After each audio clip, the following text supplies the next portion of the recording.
এতটাও বড় হতে চাইনি যতটা বড় হলে ঈদের কোনো আনন্দ থাকে না, যেখানে মনে কোনো শান্তিই থাকে না। আসলে শৈশবের দিনগুলো অনেক মধুর ছিল। হ্যালো এভরিওয়ান, আসসালামু আলাইকুম, welcome back to my new another blog.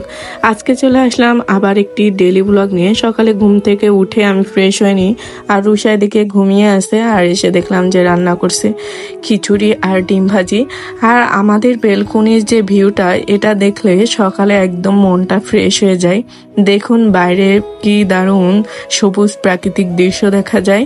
এদিকে আমার অনেক জামা কাপড় তৈরি করা বাকি আছে, সবগুলো কেটে রাখছিলাম। এই যে দেখুন আরো কতগুলো জামা, প্রায় 5-7টা জামা আমি কেটে রাখছি, বাট সময়ের অভাবে বানানোই হয়নি। আর এদিকে ঈদের জামাটা তো তৈরি করা হয়নি, যেহেতু আজকে ঈদের আগের দিন, ড্রেস তো রেডি করতেই হবে, এজন্য চলে আসলাম ড্রেস কাটাকাটি করতে। আর আমি এখন সুন্দর করে মার্ক করে কাটাকাটি শুরু করে দিয়েছি, আর কাটাও শেষ। এখন চলে যাব দুপুরের খাবার রেডি করতে, যেহেতু বাজারে ভাত দিতে হবে। আমার হাজবেন্ড বাসায় আসে না খেতে, তো তার ভাতটা অবশ্যই দিয়ে দিতে হয়, সেজন্য আমি তার খাবারটা রেডি করেছি টিফিন বক্সে। আসলে আমাদের শৈশবের দিনগুলো কত মধুর ছিল বলুন। ছোট থাকতে আমরা কবে ঈদের আগের দিন সকাল সকাল মেহেদি হাতে দিব, সবাই বাজি ফুটাবো, ঘুরতে যাব, এই করব সেই করব, কত প্ল্যানিং থাকতো। আর এখন কোনো কিছুই যেন ভালো লাগে না, সবকিছু কেমন যেন একঘেয়েমি হয়ে গেছে। তারপরে চলে আসলাম রুষার খাবার দিতে, আর রুষা আর আমি খাওয়া দাওয়া শেষ করে থালা বাসন পরিষ্কার করতে চলে আসলাম। যেহেতু বাসায় কোনো লোক নাই, সেহেতু আমাকেই পরিষ্কার করতে হবে, সেহেতু ভাবলাম যে দুপুরেই সবকিছু রেডি করে রাখি, রাত্রেবেলা আর কোনো কাজ করা লাগবে না।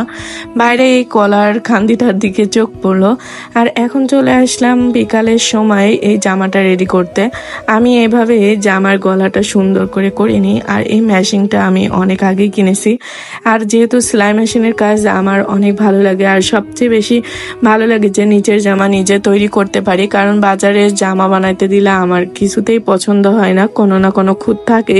এজন্য আমি সবসময় চেষ্টা করি নিজের জামা নিজে তৈরি করতে, সেটা যেমনই হোক, নিজে বানিয়ে পরার ভিতরে একটা অন্যরকম মজাই আলাদা। আর এই যে জামাটা রেডিও হয়ে গেছে, এখন চলে আসলাম এই মেশিনে লক করতে। আর এই মেশিনটা আমি নিউ কিনেছি, আপনাদের কারো যদি এই মেশিন থাকে অবশ্যই একটু কমেন্ট করবেন। তারপরে কাজ করতে করতে ক্ষুধা লেগে যায়, এই কারণে আমি আর রুষা ভাবি যে একটু আম কেটে খাই। আম কাটতে এসে দেখলাম যে একটা আম পাকা আছে আর 3টা আম কাঁচা। কি আর করব, একটা আম পাকা খেলাম, আর একটা কাঁচা আম কেটে আমরা চলে আসলাম ছাদে এসে দেখলাম যে কাপড়গুলো শুকিয়ে গেছে, এই জন্য আমি তুলে নিচ্ছিলাম।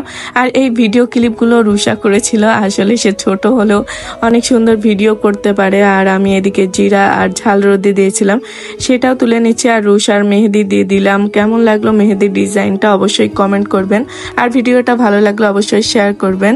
আজকের ভিডিওটা এখানে শেষ করছি, দেখা হবে নেক্সট ব্লগে। সে পর্যন্ত সবাই সুস্থ থাকবেন, ভালো থাকবেন, আল্লাহ হাফেজ, আর আমার জন্য দোয়া করবেন।